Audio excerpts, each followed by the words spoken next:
कल्पना कीजिए, आप एक ऐसे देश में रहते हैं जहां सरकार के पास इतना पैसा है कि उसके पास दुनिया का सबसे बड़ा सॉवरेन वेल्थ फंड है, जहां शिक्षा, स्वास्थ्य और सामाजिक सुरक्षा जैसे सुविधाएं पर सरकार भारी खर्च करती है। लेकिन फिर भी अगर आप नॉर्वे घूमने जाए तो आपको एक सवाल जरूर परेशान करेगा, भाई यहाँ पर हर चीज इतनी महंगी क्यों है। एक साधारण खाना, होटल, टैक्सी, कॉफी या किराने का सामान, कई चीजें आपको दूसरे देशों के मुकाबले में महंगी लग सकती है। तो आखिर इसका कारण क्या है? क्या नॉर्वे में सरकार बहुत ज्यादा टैक्स लेती है? क्या वहाँ सामान महंगा है या फिर इसी वजह कुछ और है? आइए पूरी कहानी समझते हैं। सबसे पहले एक चीज समझना जरूरी है कि किसी देश में चीजें महंगी है इसका मतलब यह जरूरी नहीं कि वहाँ के लोग गरीब है। नॉर्वे में मजदूरी और कमाई का स्तर भी काफी ऊंचा है। स्टैटिस्टिक्स नॉर्वे के अनुसार 2025 में सभी क्षेत्रों को मिलाकर औसत मासिक कमाई करीब 62,070 नॉर्वेटियन क्रोनर थी, यानी कंपनियों को कर्मचारियों को ज्यादा वेतन देना पड़ता है। अब इसका असर क्या होता है?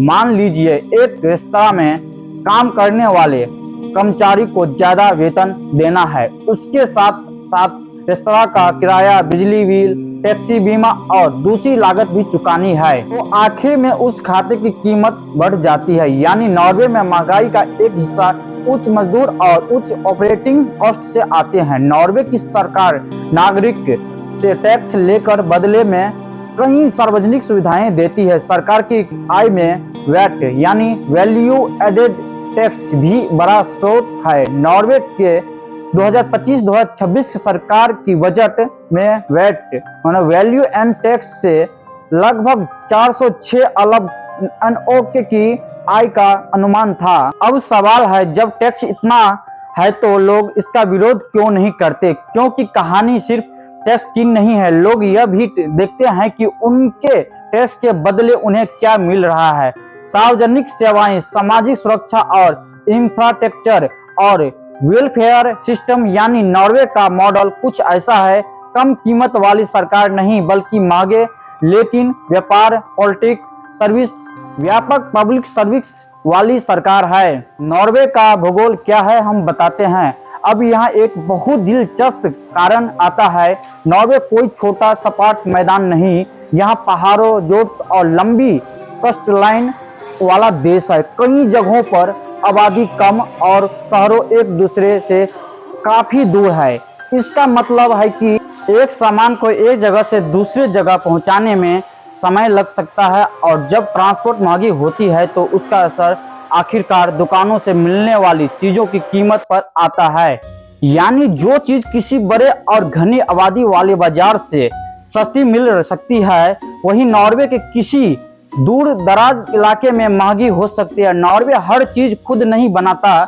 नॉर्वे तेल और गैस के लिए पूरी दुनिया में मशहूर है, लेकिन इसका मतलब यह नहीं है कि वह हर तरह का सामान खुद बनाता है।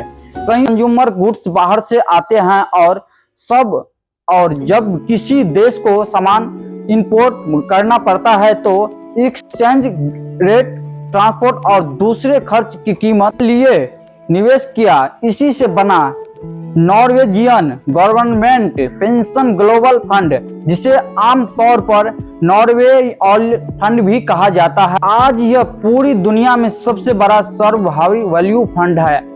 अगस्त 2026 में रिजल्ट के अनुसार यह फंड की कीमत लगभग $2.3 ट्रिलियन थी, और यह दुनिया की हजारों कंपनियों में निवेश करता है। उस पैसे से एसेट खरीदे और इन्वेस्ट से मिलने वाले रिटर्न को भी भविष्य के लिए इस्तेमाल किया। इसी वजह से नॉर्वे के पास एक बहुत बड़ा आर्थिक सुरक्षा है।